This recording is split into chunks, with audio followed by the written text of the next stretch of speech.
Welcome, beloveds. Welcome to each one of you. Welcome home. I'm reminding you that your true home is within. And today's focus is based on your mental house. The ideas, beliefs, hopes, fears that you've invited in and brought here.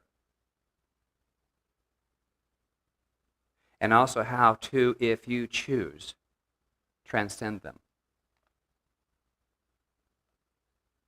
You see, beliefs are gathered along our way from birth, through experiences, through words heard,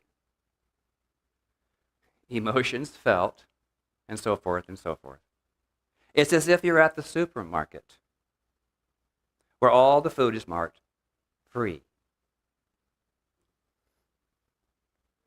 So off you go with your cart down the aisles, and pretty soon it's full, to overflowing. It's full with all the items you've chosen. So full, you don't remember what went in first.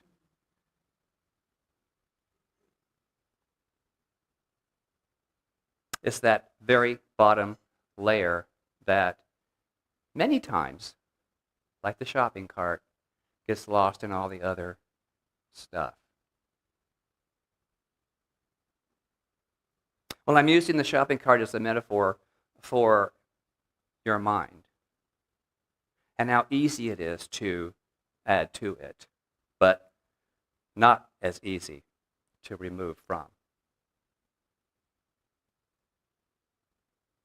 It becomes quite a heavy load many times, pushing a too full shopping cart out of the grocery store with all the speed bumps and stuff we have along the way. So to me, those are reminders too. Your cart is too full. The road gets bumpy. You see, the mind is a 24-hour, 365-day open receptacle where all is available for you. And even though it's free to take, no cost to receive, some beliefs you eventually realize aren't as savory as when you brought them in, are they?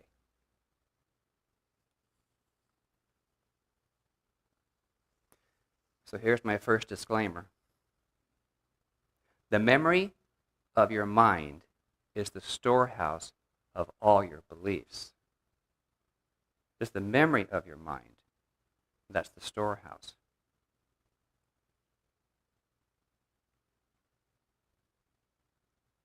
It's an unconscious, reactionary part of our operating system.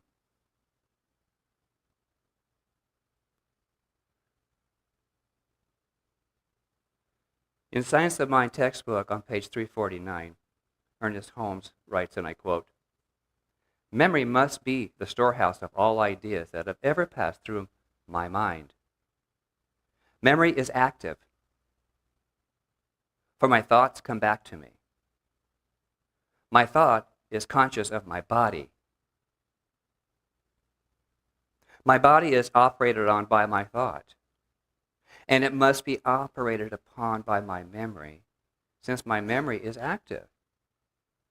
See how they're kind of playing this game, like kids in the playground, different aspects of our thought. But since memory is the result of conscious thought, memory of itself is an unconscious operation of what was once a conscious thought. Memory is the result of conscious thought. Memory of itself is an unconscious operation of what was once a conscious thought. Questions? I hope you have some. Took me a. You see how the things we take in consciously, our memories, are still with us. And they have the ability, when given the right signal, to show up, don't they? Sometimes it ain't pretty. Sometimes it's just downright disgusting. I've seen it, I've done it, I've been there, I'll probably do it again. But this teaching has taught me to unload some of the baggage along with that experience. Because that's what I'm called to do. That's what we're all called to do. So my day job for about 100 years is a licensed cosmetologist, hairdressing. So one evening at dinner, I approached a client and her husband. They were having dinner. And she introduced her husband to me. And as we were chatting, she took off her glasses, and we chatted. She took off her earrings and put those next to her glasses on the table. And her husband asked her, "Honey, what are you doing?" She said, oh, it's my hairdresser. Oh, was an unconscious thing. I just do that. It's the first thing I do when I sit in this chair. And her husband replied, "Well, it's a good thing he wasn't your medical doctor." True story. The unconscious shows up. It's so automatic, the things that we do. Now, some automatic unconscious, like breathing, the heartbeats, those are good things, that keep us going. But a lot of things in life are, oh my God, show up. So much of how you operate comes out of your automatic pilot or your unconscious mind. So let me ask you, do you want a life created out of your authentic conscious self through the conscious mind? Yeah? Who does? I do. So today I offer as my title the 3 action steps. The action steps of intentions. Ready, set, go. Ready. Ready your mind. Ready the mind. Well, how does one do that? How does one cause this shift? Because it's going to happen, shift happens. It's going to cause this shift if we're conscious of doing something. Because all the unconscious is going to come up in the meantime. But it's like setting your course. A large ship on the water has to always readjust its course because the target kind of keeps moving because the earth is spinning and the currents are going and the wind is blowing. And so you gotta readjust your direction to stay on course. That's the unconscious showing up. We must readjust. So a shift is to shift from what was to what is possible. So when you shift out of what's going on that you don't want to experience anymore, that emotion, that involuntary reaction, takes a lot of fine-tuning, refocusing. But stay on focus. In our book, Feel the Fear, on page 28, Susan Jeffers says, "We must clear the path from pain to power." Because most times when we're experiencing something unconscious, it's painful. There is something uncomfortable about it. And so we want to be more in a place of power, not control, but power is letting it loose, giving it the direction. And so I will call upon Scarlett, the cheerleader, to give us the first image. Thank you, Scarlett.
You did.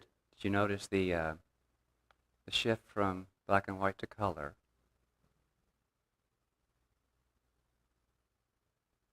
That's what coming into your power does.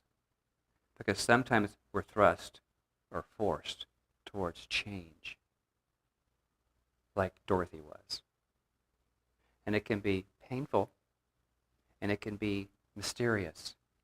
The music, it went from do-do-do-do-do to do-do-do-do-do-do, ding-dong. Lots of different sounds going on. So there's lots of, to me, that's a lot of the emotions that come up, come around. Yeah, it feels good, but oh, I'm afraid. But oh, I'm afraid.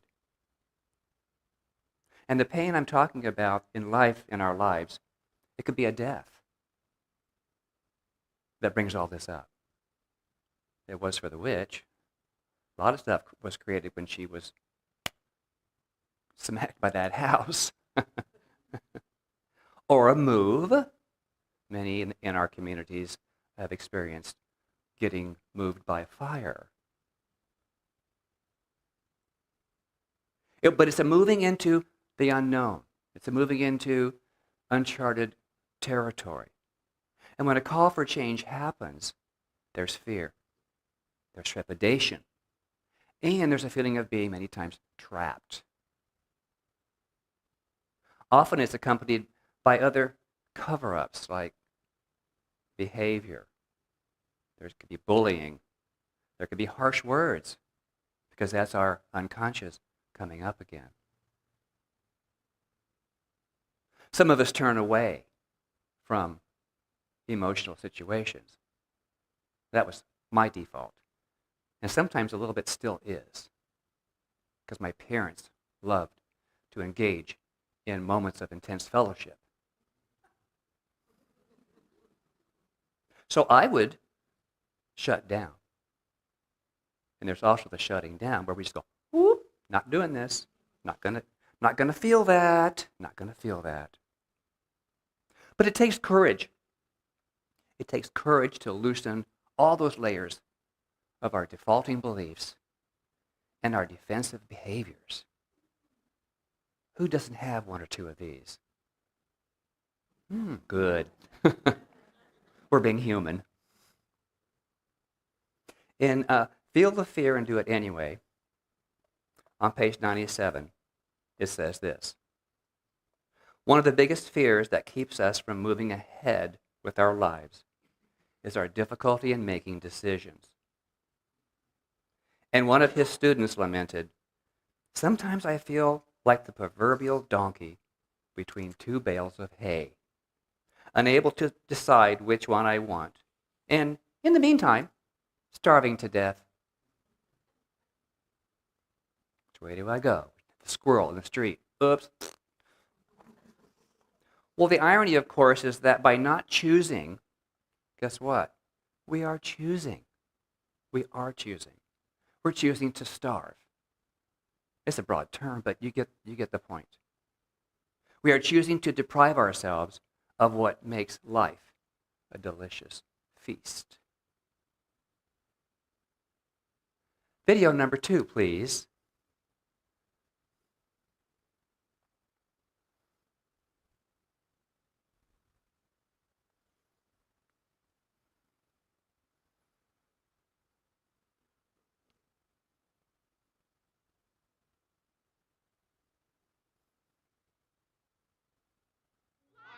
Tigers and bears. Oh my! Lions and tigers and bears. Oh my! Lions and tigers and bears. Oh my!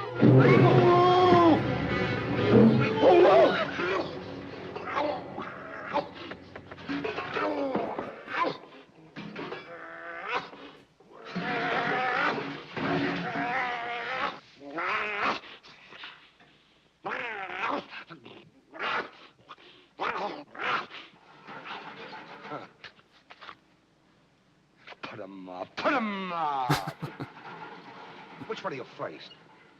I'll fight you both together if you want. I'll fight you with one paw tied behind my back. I'll fight you standing on one foot. I'll fight you with my eyes closed. Oh, pulling an axe on me, eh? Sneaking up on me, eh? Why? Here. Go away and let us alone. Oh, scared, huh? Afraid, huh? How long can you stay fresh in that can? Come on, get up and fight, you shivering junkyard. Put your hands up, you lopsided bag of hay. Now, that's getting personal, Lion. Yes. Get up and teach him a lesson. Well, what's wrong with you teaching them? Well, I hardly know him. Well, I'll get you anyway, Pee-wee.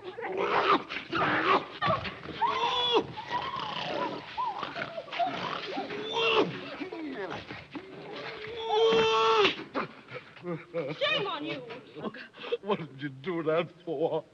I didn't buy them. No, but you tried to. It's bad enough picking on a straw man, but when you go around picking on poor little dogs. Well, you didn't have to go and hit me, did you? Is my nose bleeding? Well, of course not. My goodness, what a fuss you're making. Well, naturally, when you go around picking on things weaker than you are, why, you're nothing but a great big coward. You're right. I am a coward.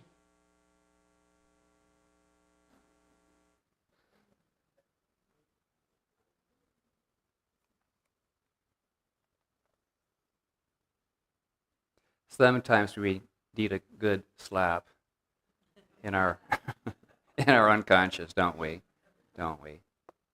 And it takes courage. It takes courage to, first of all, accept your actions, like the lion was called to do, and then to finally get in touch with his feelings. So that's getting ready. Now we're going to get set. In Science of Mind, we're called to set our intentions and to be very clear about them. In the textbook on page 218, and I quote, "Our outlook on life must be transformed by the renewing of the mind. And even when the results are not immediately forthcoming, we must remain faithful to this vision, for a realization of the presence of God is the power of our work." We must remain faithful to this vision. There's that focus, there's that intention, there's that destination that we intend for ourselves. And so I'll need video number 3 now, please.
in suspense.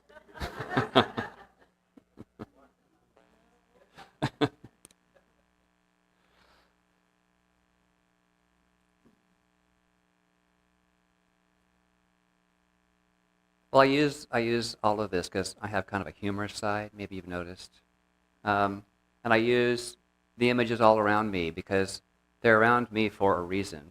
You know, for my observation, for my awareness, and I believe for all of us. And so, what I'd like you to take from this is to realize that you possess a brain, a divine intelligence as God's mind. You're a beautiful, intelligent expression, individualized, of the one God, the one mind, filled with abundant courage because you are trusting yourself and thus realizing the greater comfort of your loving heart. You are, and always have been, ready and set to go. Always. Just haven't fully realized it yet. So, beloveds, with the realization that you have the ability to return home to the truth of who you have always been, you are ready and set to go. You do have the courage to look through the obstacles, as evidenced these obstacles by the movie outtakes. You can look through them. You can get through them. You don't have to stop there for long. You can transcend into your greater good. And you know that life is really ready for whatever you choose it to be. It's ready. What are you waiting for? Set your place at the heart of your home. Get set in here. And be assured that a delicious feast awaits.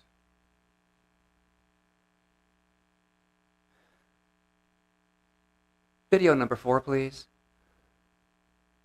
Go for it.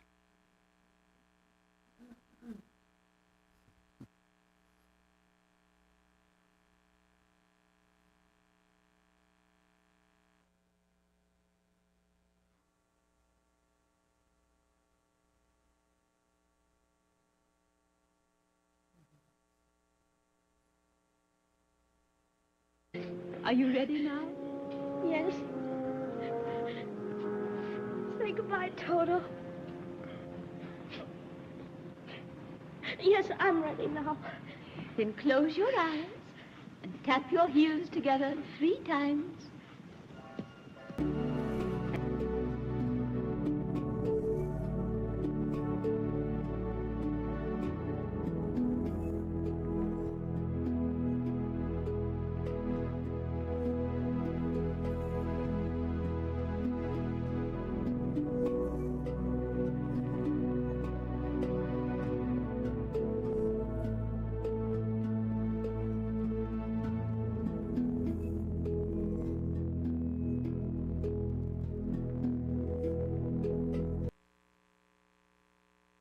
The image is a reminder of where home is.